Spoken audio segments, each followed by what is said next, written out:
School விட்டு வந்த உடனே பசங்க ஸ்நாக்ஸ் கேட்குறாங்களா, நீ இப்படி செஞ்சு கொடுங்க, சூப்பர் அண்ட் டேஸ்டியாக இருக்கும். ஒரு வெங்காயம் ஒரு உருளைக்கிழங்கு இருந்தால் போதும். அண்ட் எப்படி செய்யலாம் பார்க்கலாம் வாங்க. ஒரு உருளைக்கிழங்கு நல்லா கழுவிட்டு வேக வச்சு எடுத்துக்கலாம். வேக வச்சு எடுத்ததுக்கப்புறம் அதை பீல் பண்ணிவிட்டு ஒரு ஸ்பூனை வச்சு நல்லா ஸ்மாஷ் பண்ணிக்கலாம். ஸ்மாஷ் பண்ணதுக்கப்புறம் ஆனியன் நல்லா சாப்பாக கட் பண்ணி அதையும் கூடவே சேர்த்துக்கலாம். சேர்த்ததுக்கப்புறம் அது கூட கொஞ்சமாக salt, chilli powder, kasturi methi and salt இது எல்லாத்தையும் சேர்த்து நல்லா கிளறி எடுத்ததுக்கப்புறம் வடை மாதிரி தட்டி எடுத்துக்கலாம். தட்டி எடுத்ததுக்கப்புறம் ஒரு பேன் வச்சு நல்லா ஹீட் ஆனதுக்கப்புறம் ஆயில் ஊற்றி கொஞ்சம் ஹை ஃப்ளேம் வச்சு எடுங்க. அப்போ தான் கொஞ்சம் கிறிஸ்பியாக வரும்.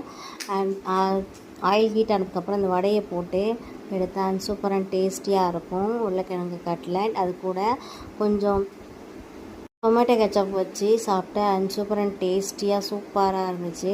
ஸோ நீங்களும் ட்ரை பண்ணுங்கள். வீடியோ பிடிச்சா லைக் பண்ணுங்கள், ஷேர் பண்ணுங்கள், சப்ஸ்கிரைப் பண்ணுங்கள். அண்ட் பாய்.